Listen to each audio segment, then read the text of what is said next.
अस्सलाम वालेकुम, आप देख रहे हैं program news night with Anika Nisar. नाज़रीन, ये हुकूमत आई थी महंगाई को कम करने के लिए, आवाम के मसाइल को कम करने के लिए, अवामी मसाइल को हल करने के लिए। लेकिन हुआ कुछ यूँ कि आज स्टेट बैंक ने बैठकर हम लोगों को ये बताया कि शरह सूद 1.25 बढ़ा दी गई है और अब शरह सूद पाकिस्तान की 15% हो चुकी है। ऐसी सूरत हाल के अंदर यकीनन हमारा ग्रोथ रेट वो नहीं रह सकता जो अभी 2-3 महीने पहले था, यानी 5.8% तक, तकरीबन 6% तक ग्रोथ रेट था। अब आने वाले साल के अंदर महंगाई भी बढ़ेगी जो कि 18 से 20% तक रहेगी और ग्रोथ रेट 3 से 4% तक हो जाएगा। हमारी मईशत के साथ यही अलमी है। हर कोई कहता है हम आके फिक्स करेंगे, हम हर कोई कहता है कि हम आके अवामी मसाइल को ठीक करेंगे, लेकिन ठीक भी कुछ नहीं होता।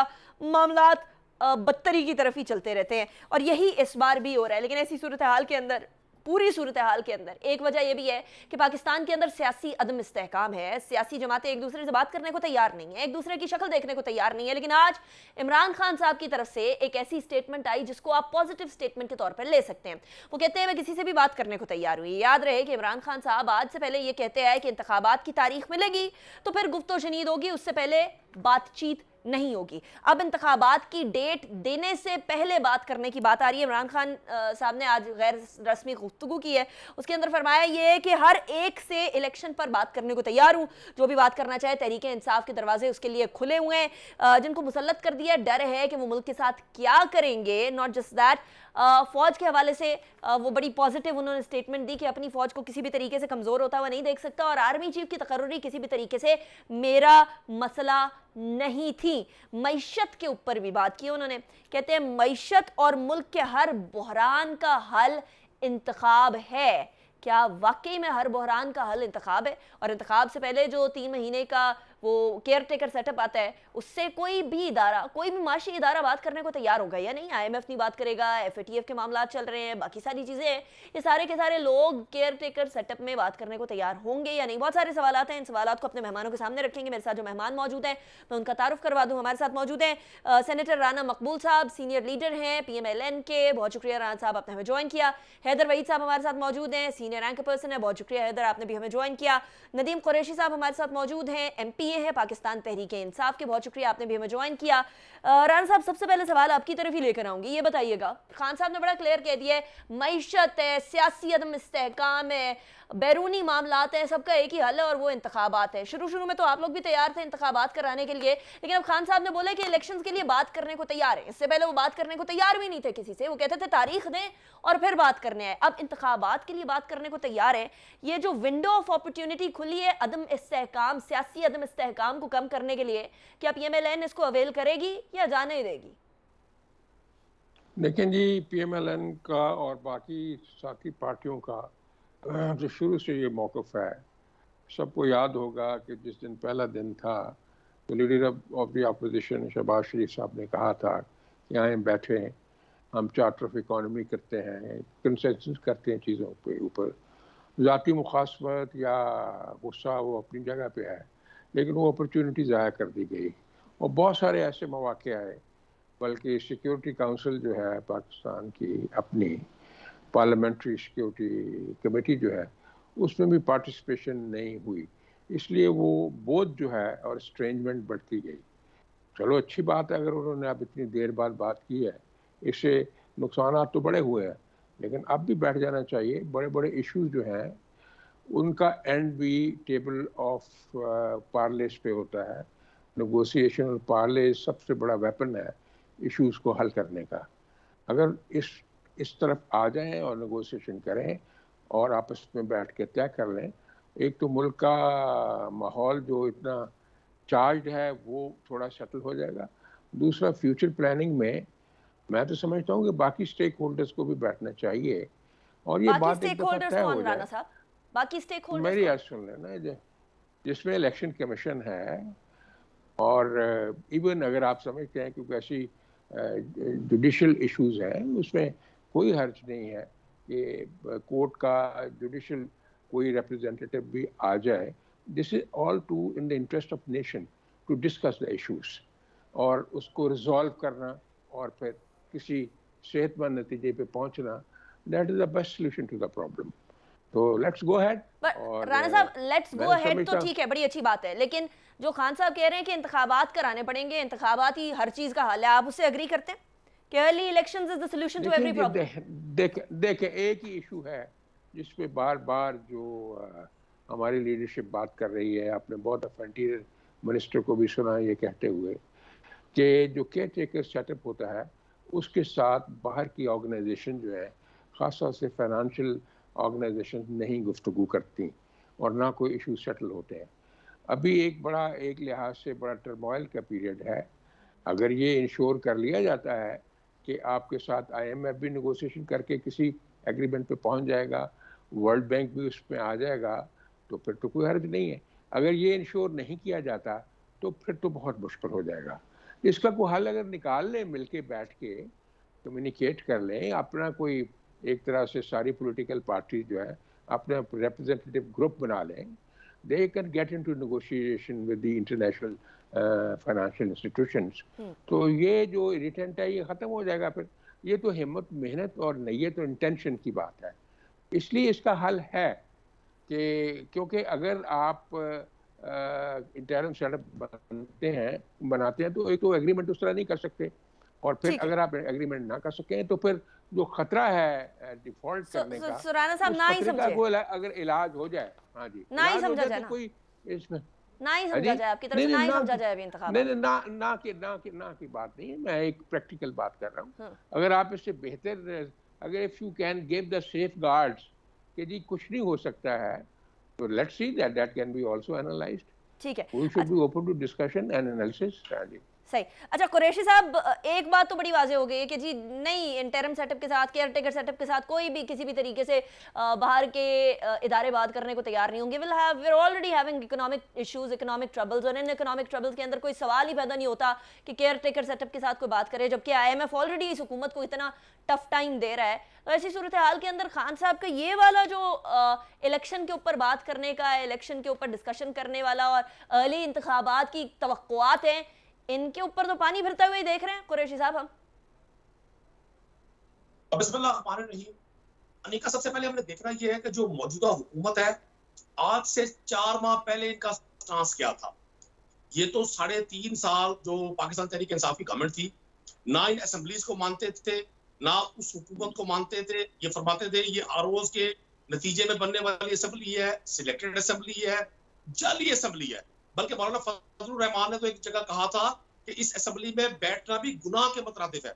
अब इत्तेफाक से इनको मौका मिला, एक अपॉर्चुनिटी क्रिएट हुई इनके लिए, बैरूनी तौर पे इनको सपोर्ट की गई, इन्होंने बड़े आसानी से कुछ लोगों को अपने साथ अटैच किया और उसी असेंबली के एक पोर्शन को इन्होंने अपने साथ मिलाकर अपनी गवर्नमेंट बना ली। आज से चंद माह पहले तो ये कहा करते थे कि हम इस मुल्क में नए इंतखाब चाहते हैं, नए इंतखाब ही इस मुल्क के मसाइल का हल है। चूंकि पॉलिटिकल अनस्टेबल मुल्क के साथ कोई भी इंटरनेशनली ना कोई मोल और ना कोई इस तरह के हालात आगे बढ़ सकते हैं कि लोग हम पर भरोसा करें। और जो हालात आज पाकिस्तान के हैं, जिसमें ना इजहार राय पर किसी शख्स को ये किया जा रहा है कि आजादी इजहार राय को रोका जा रहा है, आज जिस तरह से स्कैंडल सामने आ रहे हैं, जिस तरह से माहौल क्रिएट किया जा रहा है, मतलब एक तरफ ये कहते हैं कि जी एक चाय की प्याली कम कर दें पूरी कौम, या एक 4 भाई या तो रोटियों के 4 टुकड़े करके रोटी के वो इस्तेमाल कर ले। दूसरी तरफ बुलेट प्रूफ गाड़ियां बुजुर्गों को लेकर दी जा रही हैं। 52 रुकनी फेडरल कैबिनेट बन गई है, जिसमें कई लोगों को ऐसे मामले खुसूसी बनाया गया है और उनको पूरी सरकारी मराहत दी गई है, जहां से नजर ही आता है कि वो सिर्फ उनको एक सपोर्ट दी जा रही है, उनको अकोमोडेट किया जा रहा है, उनको ऑब्लाइज किया जा रहा है। तो यकीनन खान साहब ने, मैं समझता हूँ आज खान साहब ने ये बड़ी एक बिल्कुल जबरदस्त एक विंडो ओपन की है सबके लिए। आप इंतखाब में उनसे बात करना चाहें तो कर सकते हैं। और ऐसे साहब इस विंडो से यू टर्न तो नहीं ले लिया जाएगा। एक दिन कहा जाता है हम बातचीत करने को तैयार हैं, अगले दिन ये बोल दिया जाए कि नहीं हमने बातचीत ही नहीं करनी जब तक आप हमें इंतखाबात की डेट ना दें, तो फिर क्या करें? डर तो हुकूमत को ये भी है ना कि कितना स्टैंड करेंगे अपने स्टेटमेंट्स पर। मैं कर्ज करूं, जिन्होंने हमें यू टर्न का ताना दिया, आप उनके पिछले 10 सालों के, और अगर ज्यादा हिम्मत करें तो अर्ली 80s के सारे बयान निकाल कर देखें कि जहां जरदारी साहब कहा करते थे अगर मैंने नवाज शरीफ को माफ कर दिया तो अब मुझे खुदा भी माफ नहीं करेगा, और जहां नवाज शरीफ और शहबाज शरीफ इस मुल्क की सबसे बड़ी बीमारी जरदारी है। तो ये बातें तो ये पॉलिटिकल नारे होते हैं। मैं समझता हूँ इमरान खान ने जिस तरह से स्टैंड लिया है बहुत सारी इश्यूज पर, बहुत सारे but the मामलों same, और Qureshi sahab, I'm आज sorry, I'm सांस cutting है, you short. I'm sorry, but the same could be said जो खान साहब, परवेज इलाही साहब के बारे में, शेख रशीद साहब के बारे में, इन सब के बारे में बोलते थे, तो ये तो फिर एक दफा माजी की बातें आ जाएंगी जो कि खान साहब भी करते रहे, नवाज शरीफ साहब भी करते रहे, शहबाज शरीफ साहब भी करते रहे, जरदारी साहब भी करते रहे. लेट्स मूव फॉरवर्ड ना. अब हम कब तक माजी में रहेंगे? देखिए अनिका, मूव फॉरवर्ड के लिए उन्होंने एक विंडो ओपन की है. पाकिस्तान आज जो हुकूमत है 3.5 साल ये प्रचार करते रहे कि इस मुल्क में इंतखाब होना चाहिए. आज आप देख लें पंजाब में जो हालात किए गए हैं, पंजाब में जिस तरह से असेंबलीज के 2 सेशन चल रहे हैं, मतलब मिनिस्टर सेक्रेटरी लॉ पंजाब की असेंबली को चला रहे हैं. ठीक है. जो लेजिस्लेटर्स हैं वो अब लॉ के अंदर आ गए हैं. आज पंजाब में स्पीकर पंजाब असेंबली ने वो 5 लोग जो जिनको नोटिफाई किया इलेक्शन कमीशन ने, उनका ओथ लिया कानून और आइन के मुताबिक, कॉन्स्टिट्यूशन ऑफ पाकिस्तान के मुताबिक. सेक्रेटरी लॉ ने उनके उसको ओथ को गैर आईनी करार दे दिया. ठीक हो गया. मतलब इस सकती है. ठीक है, कुरैशी साहब, I'll come back to you. Haider Waheed साहब को भी शामिल गुफ्तगू कर रहे थे जरा मुझे. हैदर वहीद साहब, कुरैशी साहब के मुताबिक पाकिस्तान तहरीक इंसाफ के मुताबिक, मेरे कुछ रहनुमाओं से बात हुई है पाकिस्तान तहरीक इंसाफ के, उनके मुताबिक विंडो ओपन हुई है, window to make things better. सारी जितनी भी पिछले 3 महीने के अंदर गड़बड़ें हुई हैं, 3 महीने के अंदर मामलात मुल्क के लिए बड़े डाउनफॉल का शिकार हो गए हैं, वो अब बेहतरी की तरफ जा सकते हैं. आप ऐसा होते हुए कुछ देख रहे हैं या ये सिर्फ आपके ख्याल में सियासी बयान है? देखिए, जब तक IMF से डील नहीं हो जाती और कुछ पैसे आना शुरू नहीं होते, क्योंकि IMF से एक दफ़ा मामला जब तय होंगे तो हम देखेंगे कि बाकी ममालिक जो दोस्त ममालिक हैं वो भी किसी ना किसी टर्म्स पे इन्वेस्टमेंट या मे बी लोन्स या दीगर कुछ चीज़ें जो है वो हमारे साथ कंसिडर करेंगे जब उन्हें एतमाद होगा कि हमारे पास कोई इकोनॉमिक प्लान है जिसको वो ट्रस्ट कर सकते हैं. तो लेकिन जब तक तेल की कीमतें आलमी मंडी में यानी कि यूक्रेन की जंग के हवाले से कोई हतमी बात नहीं होती, तो आई थिंक ये एक जो है आर्जी ही रिलीफ होगी. नहीं, लेकिन क्योंकि हम हैदर वहीद साहब, I'm sorry, I'm करेंगे. Let me rephrase my question. Khan साहब ने जो ऑफर दी है, इसको ये जो ऑलिव ब्रांच दिखाई है कि मैं सबसे बात करने को तैयार हूँ इलेक्शन के ऊपर, ये आप समझते हैं ये सिर्फ स्टेटमेंट है या ये वाकई में इसका कुछ बन सकता है? ये light at the end of the tunnel के तौर पे सामने आ सकती है? देखें, खान साहब के अपने अगर अल्फाज में जो है वो उनकी इजाजत के बगैर बोरो कर सकूं तो मैं कहूँगा एब्सोल्युटली नॉट. अच्छा. इसमें कोई अपॉर्चुनिटी नहीं है और मेरे ख्याल से कोई गुंजाइश नहीं है कि यहाँ पे PML नून या कहीं और से लचक नजर आती, मुझे नजर नहीं आ रही. उन्होंने अब देख लिया है कि 20 पहाड़ों का जो 20 जलसों का जो पहाड़ था, उसके बाद जो है उसमें से चूहा ही नहीं चूहे की दुम निकली है. तो अब वो जो डर था इस हुकूमत को कि खान साहब तख्ता पलट सकते हैं, और वाकई डर था, और वो मुक्का चलने से पहले जो उनके 20 जलसे थे उसके बाद मैं समझता हूँ कि पाकिस्तान में कोई भी नहीं है जिसको ये डर नहीं था कि खान साहब अब क्या कर सकते हैं या क्या करने वाले हैं. लेकिन अब वो डर खत्म हो गया है खान साहब से, और मेरे ख्याल से वो एक चैलेंज जरूर है. खान साहब एक पॉलिटिकल अपोनेंट हैं, एक सियासी लीडर जरूर हैं, और उस तरह से उनकी हैसियत अपनी जगह कायम है. उन्होंने अपनी पार्टी को भी टूटने से बचा लिया, ये जलसे करके दिखा दिया कि वो अभी भी रेलेवेंट है, मोर देन रेलेवेंट है. लेकिन अब वो थ्रेट नहीं है मेरे ख्याल से इस हुकूमत के लिए. ये हुकूमत अब 1.5 साल जो भी है वो अगर पूरा करेगी तो वो माशी मामलात और इस्टेब्लिशमेंट के साथ जो उसके ताल्लुकात हैं उसके दारोमदार उस पे होगा. खान साहब जो है वो वहां पे कोई ब्रीच होती है, वहां पे कोई ब्रेक होता है तो उसका फायदा उठा जाएं तो अपनी जगह, लेकिन खान साहब बजाते खुद मेरे ख्याल से अब इस हुकूमत को नहीं गिरा सकते. और क्योंकि नहीं गिरा सकते तो उनकी ये जो ऑलिव ब्रांच है और बातचीत करने की वो है, तो इससे कोई नतीजा नहीं निकलेगा. मेरा तो नहीं ख्याल कि ये बात आगे तक जाएगी. असल में जो इससे वो बात करना चाहते हैं वो इस्टेब्लिशमेंट है, और इस्टेब्लिशमेंट जो है, आप मुझे खुद बता दें, आप शहबाज शरीफ आपके लिए बेहतर काम कर रहे हैं या खान साहब? तो बड़े डील करने में कोई इतने आसान आदमी नहीं है. तो वही चीजें जो आप चाहते हैं, तो बड़े अच्छे तरीके से चलते रहे ना हैदर वहीद साहब. इतनी एक पेज सुनते रहे हम लोग, तो फिर तो बड़े लेकिन वो बड़ी कोशिश की गई. लेकिन देखें, इंसान की टेम्परामेंट और फितरत नहीं बदलती, और ये सिर्फ खान साहब नहीं है. जो भी पॉपुलिस्ट लीडर होता है ना जी, जिसके पीछे अवाम किसी भी हद तक होती है, भुट्टो साहब हो, नवाज शरीफ हो, या इमरान खान साहब खुद हों, बेनज़ीर साहिबा हों, तो वो एक हद से ज्यादा नहीं गुलामी कर सकता. उसको पता है कि ताकत का सरचश्मा जो है वो बेशक के जहां हम हमेशा देखते हैं वो है, ये नहीं है कि नहीं है, लेकिन ताकत का सरचश्मा एक पॉपुलिस्ट लीडर के लिए बिल आखिर उसकी स्ट्रेंथ जो है वो बटी हुई कम से कम आवाम भी होती है। और वो उस तरह की जो है ना, खान साहब को आप बताएं, अगर मैंने चूज करना हो तो मैं तो खान साहब से डील नहीं करना चाहूंगा। शहबाज शरीफ साहब बहुत ज्यादा अग्रीएबल लगते हैं, मेहनत भी करते हैं, ठीक है मुश्किल हालात हैं, लेकिन क्या खान साहब इससे ज्यादा मेहनत करेंगे? क्या खान साहब उनसे बेहतर एडमिनिस्ट्रेटर हैं? इन अदर वर्ड जो हुकूमत है वो इस स्टेटमेंट को कमजोरी के तौर पे भी ले सकती है और भी कहा जा सकता है कि इसी तरह लेगी वो, इसी तरह और अगर इस तरह लेगी फिर तो खान साहब के लिए बड़ा मुश्किल हो जाएगा। मैं ब्रेक के बाद इस गुफ्तगू को आगे बढ़ाते हैं, कुरैशी साहब से भी जानेंगे, राना साहब से भी जानेंगे कि क्या हुकूमत इसको वाकई में वीकनेस के तौर पे ले रही है या फिर ऑलिव ब्रांच के तौर पर ही ले रही है। आफ्टर ब्रेक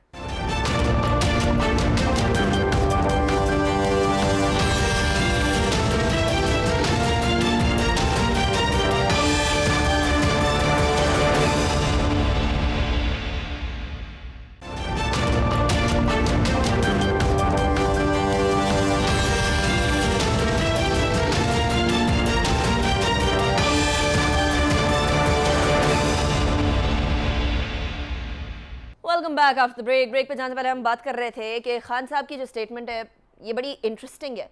इसको बहुत सारे जावियों से देखा जा सकता है। जो आज उन्होंने कहा है कि बातचीत करने को तैयार हैं, उससे पहले वो कहते थे इंतखाबात की तारीख दोगे तो उसके बाद फिर बातचीत होगी, उससे पहले बातचीत नहीं होगी। नंबर ब्लॉक करने की बातें भी आई, बहुत सारी इस तरह की कयासाराइयाँ भी होती रहीं। लेकिन राना साहब, क्या हुकूमत इस स्टेटमेंट को, क्योंकि इससे पहले आपने कहा कि हम लोग बिल्कुल इसके ऊपर गौर करेंगे और बात करनी चाहिए, and the ultimate solution to every war even between countries भी मेज के ऊपर ही होती है, इससे आगे पीछे नहीं होती।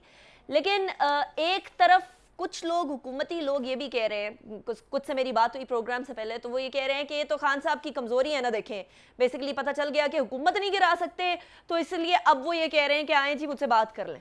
ऐसा ही है? देखें जी, यानी का ये जो भी होना चाहिए वो डेमोक्रेटिकली जो परमिसिबल प्रिंसिपल्स हैं उनके तहत होना चाहिए।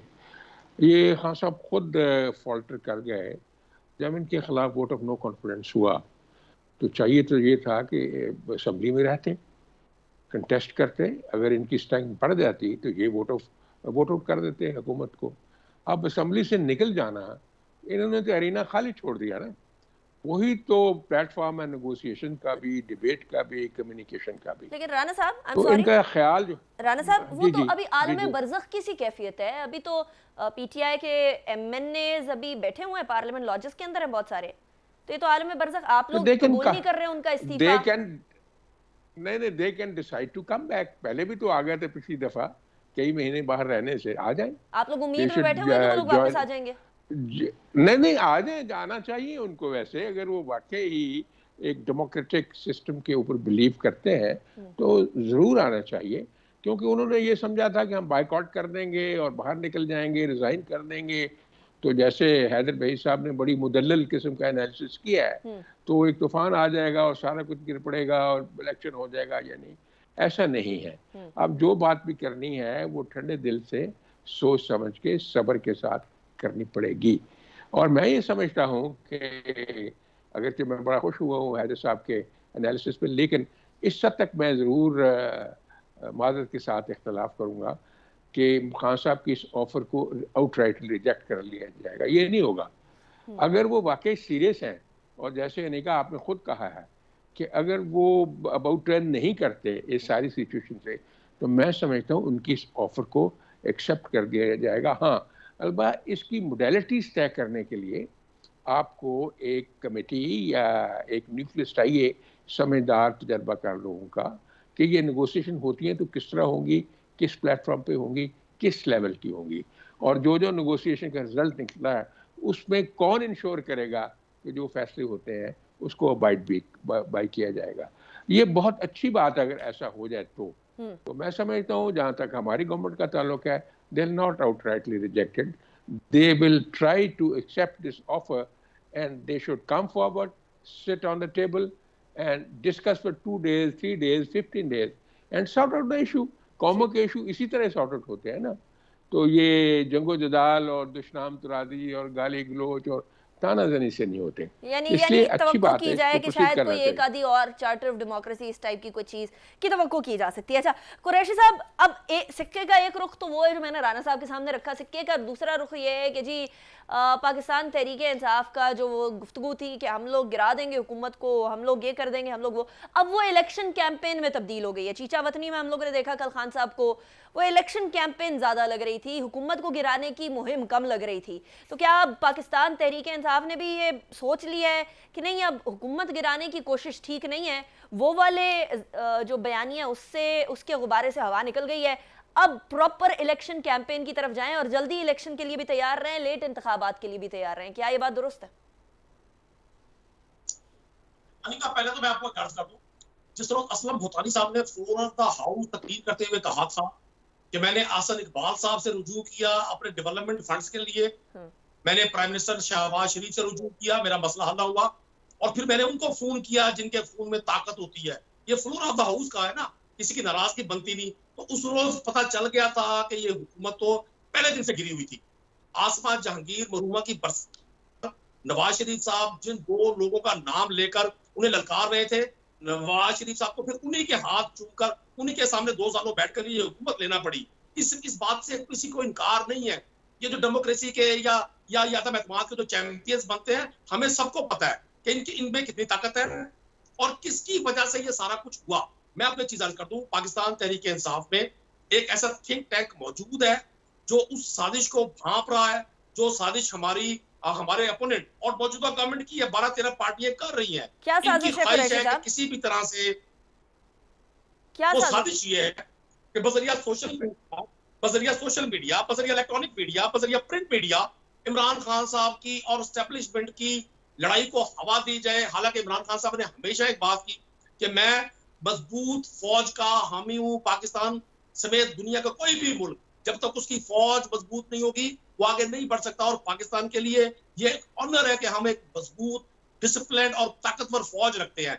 लेकिन यहाँ एक पूरी चाल चली जा रही है। मतलब वो गवर्नमेंट जो महंगाई खत्म करने के लिए आई, वो गवर्नमेंट जो पेट्रोल की कीमतों पर लोगों को उकसाया करती थी, वो गवर्नमेंट आटा, चीनी, दाल के रेटों पर कौम को प्रोवोक करती रही, आज उसने 3 गुना रेट्स बढ़ा दिए।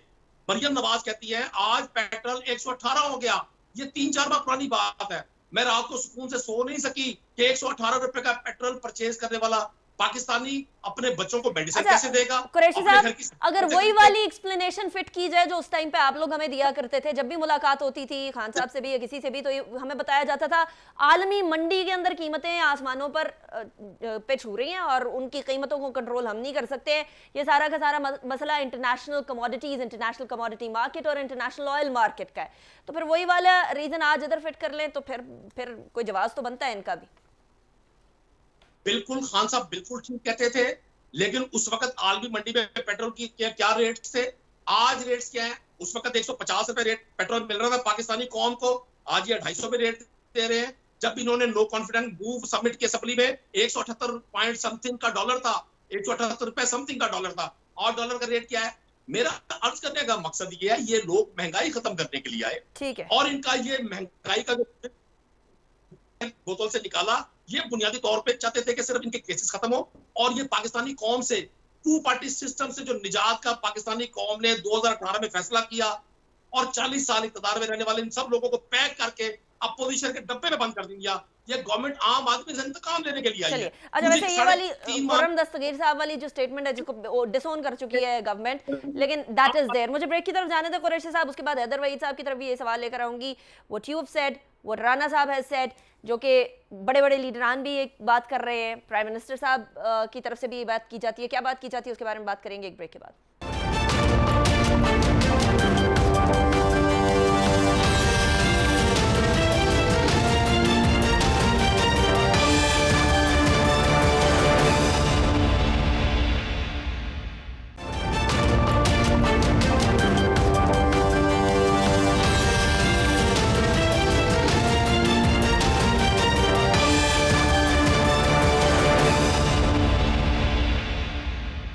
Welcome back after the break. एक बात जिसके ऊपर सारे इत्तफाक किए हुए हैं और इत्तफाक राय मुश्किल ही हुआ करता है पाकिस्तान की सियासत के अंदर, वो ये है कि पाकिस्तान का अभी सबसे बड़ा चैलेंज जो है वो महंगाई है। हुकूमत ने भी ये बोला था कि जी हम तो महंगाई से निबर्द आज़मा होने के लिए आए हैं। खान साहब ने सत्यानाश कर दिया पाकिस्तान का। हैदर वहीद साहब, पिछले 2-3 महीने के अंदर हमें महंगाई तो कम होते हुए नजर नहीं आई, उल्टा अभी मिफ्ता साहब कह रहे हैं इमरान खान साहब रूस से कम 100 लीटर पेट्रोल ही ले लेते, तेल ही खरीद लेते। यानी और मेरे शो में बैठकर भी PMLN के बहुत सारे लीडरान यही बोलते रहे हैं कि जी कोई बात ही नहीं हुई थी, कोई गुफ्तगू ही नहीं हुई थी, उनके खत का रिप्लाई नहीं दिया गया था। जो खान साहब ने बोला कि हमने लिखा है उसका कोई रिप्लाई नहीं आया रशिया की तरफ से। तो अब महंगाई तो खत्म नहीं हो रही बल्कि बढ़ती चली जा रही है। What next?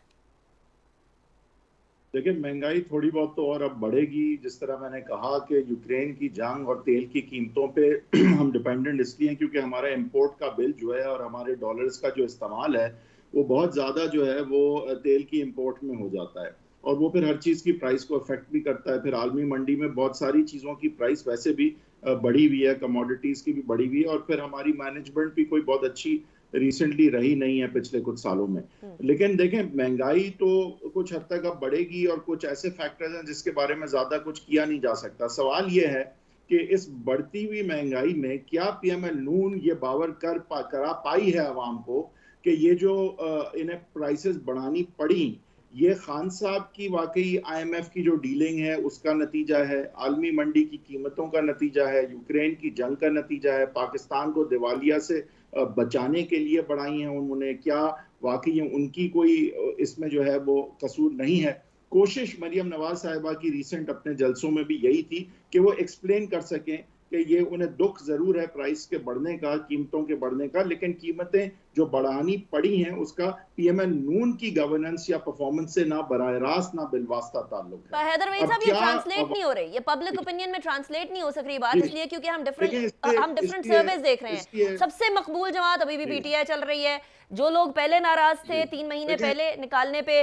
वो 40 समथिंग थे, अब 61% लोग नाराज हैं कि इमरान खान साहब को निकाल दिया गया और महंगाई भी कम नहीं की गई। तो ट्रांसलेट नो कॉन्फिडेंस जिस तरह से हुआ है ना वो तो वाकई लोगों को पसंद नहीं आया। हालांकि ये एक आईनी अमल है लेकिन इसके इर्द गिर्द जो साजिश के मामला, और मैं डोनाल्ड लू की अब बात नहीं कर रहा, लेकिन क्योंकि असल में तो देखें इशारा ये वही बात है कि ये सुना रहे हैं अपनी बेटी को और कहना कुछ बहू को चाह रहे हैं वाली बात है। लेकिन बेशक के जो circumstances surrounding the no confidence थे वो बहुत ज्यादा लोगों को पसंद तो नहीं आया। बावजूद इसके खान साहब की मकबूलियत बिल्कुल लोएस्ट स्टेप पे थी। अगर खान साहब ये 1.5 साल कर जाते, मेरे ख्याल से, मेरे ओपिनियन, जो मैं जिन लोगों से बात करता हूँ या मुझे लोगों से जो पता चलता है, तो मेरे ख्याल से खान साहब के जीतने का बहुत ही रिमोट चांस था। राणा साहब, आपने अभी बात सुनी है, एक बात तो बड़ी वाजे हो गई है कि आप लोगों को भी ये खान साहब को ऑब्सेशन छोड़ देना चाहिए, बल्कि आप लोग बार बार पांव पे कुल्हाड़ा मारी जा रहे हैं। एक तो पहले वो वोट ऑफ नो कॉन्फिडेंस के बाद इतने मुश्किल से अनिका, मुझे बस ये कहने थे, राणा साहब से कहने थे, राणा साहब खुदा के लिए सारे ट्रेंड्स आप क्यों चाहते हैं खान साहब के बारे में हो? पहले आप उनके प्रो वाले तो हटा देते हैं हेडलाइन से, लेकिन अपनी जो हेडलाइन लगाते हैं वो भी उनके बारे में होती है। भाई वो नहीं हटा सकते। ऑब्सेशन की बात कर रहे हैं हम हैदर बेसिकली। राणा साहब जी, मैं हैदर भाई साहब से एग्री करता हूँ, ये बात दुरुस्त है। ये अब इमोशनली चार्ज रिएक्शन का वक्त नहीं है, अभी तो सीरियसली काम के ऊपर फोकस करने का और डिवोटेडली डिलीवर करने का वक्त है। ये बिल्कुल दुरुस्त है, लेकिन मुश्किल उस वक्त आती है जब एक टायरेड ऑफ एलिगेशंस आती हैं PTI की लीडरशिप की तरफ से, और खान साहब खुद जब गुफ्तगू फरमाते हैं, आपको पता ही है कैसे करते हैं। और सबसे ख़तरनाक बात जो होती है वो है use of diction, language which is used. मतलब स्टेट्समैन को ऐसी लैंग्वेज इस्तेमाल करनी आप समझते हैं मुनासिब है? ठीक। अब ये अच्छे अल्फाज में भी ये बात कम्युनिकेट की जा सकती है। ठीक। हमने एक कल्चर देना है अपने मुल्क को, culture of decency and civil behaviour, तो वो हमें देना चाहिए। ये जैसे मैंने पहले अर्ज किया, दुश्मन तराजी is no solution to the problem. Right, we are talking to our fellow homeland people, fellow citizens, ये हमारे अपने लोग हैं। ये भी होता है कि कुछ लोग आज PTI में, कल वो मुस्लिम लीग के साथ होते हैं। कुरैशी साहब, आप लोगों को तो वैसे शुक्रिया अदा करना चाहिए PMLN का और बाकी जमातों का कि उन लोगों ने आप लोगों को बड़ी मुश्किल सूरत हाल से निकाल लिया। ये सारे मुश्किल फैसले जो ये लोग कर रहे हैं वो आप लोगों को करना पड़ते, कभी ना कभी तो करने पड़ते, क्योंकि एनर्जी की इंपोर्ट के जो तेल वाली सारी इंपोर्ट कर रहे हैं वो तो आप लोगों ने भी करनी थी, इन लोगों ने भी। तो आप लोगों को तो शुक्रिया अदा करना चाहिए इनका कि आप लोगों ने आप लोगों को मुश्किल वक्त में बचा लिया गया इनकी तरफ से। हकीकत है कि ये तो कभी नहीं हुआ आज तक कि कोई शख्स अपनी गलती को माने। यहाँ तो एक रिवायत रही है और बिलखुसूस पाकिस्तान की पॉलिटिक्स का ये अलमिया है कि यहाँ अपने अपोनेंट को हर चीज का इल्जाम देना एक रिवायत है। मुझे नहीं मैं एक आम कॉमन पाकिस्तानी हूँ, मैं भी 2-3 मेरे पास भी मास्टर डिग्रीज है और एग्रीकल्चर मेरा बेस है। मुझे नहीं समझ आई इसी इकोनॉमी के साथ इमरान खान साहब 10 लाख रुपए का हेल्थ कार्ड कवर दे रहे थे, लोगों को हेल्थ कवर दे रहे थे। इसी इकोनॉमी के साथ पाकिस्तान के जो नेशनल रिजर्व थे वो $20 बिलियन के करीब थे। इसी इकोनॉमी के साथ पनागाहें चल रही थी, इसी इकोनॉमी के साथ पंजाब में, केपीके में और पूरे पाकिस्तान में इंफ्रास्ट्रक्चर बन रहा था। इसी इकोनॉमी के साथ हर पाकिस्तानी को 5 रुपए की सब्सिडी मिल रही थी बिजली के यूनिट्स पे। इसी इकोनॉमी के साथ पाकिस्तान आगे बढ़ रहा था, पाकिस्तान के फॉरेन रेमिटेंसेस बढ़ रहे थे, पाकिस्तान के इंटरनेशनल हालात बढ़ रहे थे। मतलब वो लोग जो कहते थे वोट को इज्जत दो, मैं ये नहीं कहूंगा ये मकाफात अमल है, मैं ये कहूंगा कि मुनाफत का नतीजा यही आता है कि आप हमेशा, आपने कहा कि इमरान खान साहब का रवैया भी हैदर भाई साहब फरमा रहे थे कि जी इमरान खान साहब फ्लेक्सिबल नहीं थे उन लोगों के साथ जो असल ताकतवर है इस मुल्क में। तो भाई नवाज शरीफ साहब को तो 3 बार गवर्नमेंट मिली, नवाज शरीफ साहब ने कौन सी फ्लेक्सिबिलिटी का मुजाहरा किया? ठीक है कुरैशी साहब, वक्त खत्म हो गया unfortunately, I don't have any more time. लेकिन मेरी सजेशन, हम्बल सजेशन यही होगी कि माजी के अंदर रहने से ज़्यादा बेहतर है कि अब आगे देखा जाए, आगे गुफ्तगू करके पाकिस्तान की मईशत, डूबती मईशत को बचाया जाए। बहुत शुक्रिया नदीम कुरैशी साहब, हैदर वहीद साहब, सेनेटर राना मकबूल साहब, बहुत शुक्रिया आप तीनों ने ज्वाइन किया, was a pleasure having you. अभी ये जो ऑलिव ब्रांच है इसको ऑलिव ब्रांच की तरह लेकर अगर हुकूमत इस अपॉर्चुनिटी को इस्तेमाल करे, खान साहब को भी इस गुफ्तगू का हिस्सा बनाया जो कि पाकिस्तान के लिए हो, तो फिर शायद आने वाले इंतखाबात के अंदर हम लोगों को धांधली की उतनी सदाएं बुलंद होती हुई नजर ना आए जितनी माजी में होती आई। अनीका निसार को इजाजत दीजिए, अपना बहुत ख्याल रखिएगा, अल्लाह हाफिज।